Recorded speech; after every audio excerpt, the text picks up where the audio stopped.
The kids are back to school, thank God, which means that I have more time to sit on my ass and go down rabbit holes in PubMed. I found this interesting study out of Japan that, despite what so many of our medical directors and the AHA mandate, once again shows that code epinephrine doesn't help. This time specifically in trauma arrest patients. And this made me think of the open thoracotomy a few weeks ago after I transported a patient with a gunshot wound to the chest.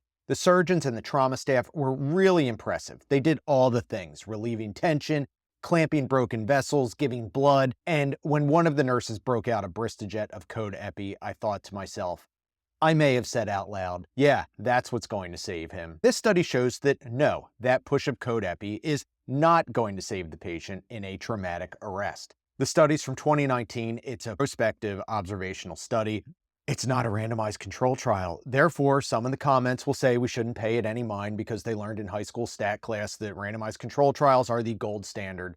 Remember, this is a short reel and therefore I can't go into depth with every variable here, so go read the article for yourself. It's open access. The study looked at traumatic arrest patients 15 years of age or older. The population was 1,030 patients. Blunt versus penetrating etiologies was comparable. Survival rates for trauma arrest remained low, which jives with what we know about trauma arrest survival. 79.8% of the patients got code epi. 20.2% did not. And not all of the pre-hospital patients got epi. You can read about all of that in the study. Pre-hospital ROSC was worse in the epi group. As far as patients who were at the trauma bay, patients who got epi had significantly fewer signs of life upon arrival at the hospital. Interestingly enough, patients who got epi at the hospital did have quite a bit more ROSC. Now, isn't that a rousing endorsement for epi because isn't some ROSC better than no ROSC at all? Well, no, not all ROSC is created equal, and there is study after study after study that shows this, and this is another one of them. Arguably, the transient episodes of ROSC were meaningless.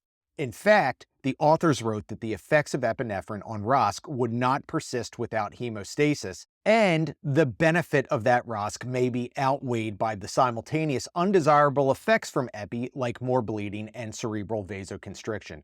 And they went even further and wrote that ROSC achieved by vasopressors should not be a goal of resuscitation, and that ROSC from epi in traumatic arrest is false reassurance. The ROSC in this study did not translate to better survival. Quite the contrary, actually. Despite the better ROSC rates in hospital with epi, the patients died anyway. Epi had a 0.6% 7-day survival compared to 3.6% who did not get epi in their resuscitations. So a little food for thought, interesting study, go read it.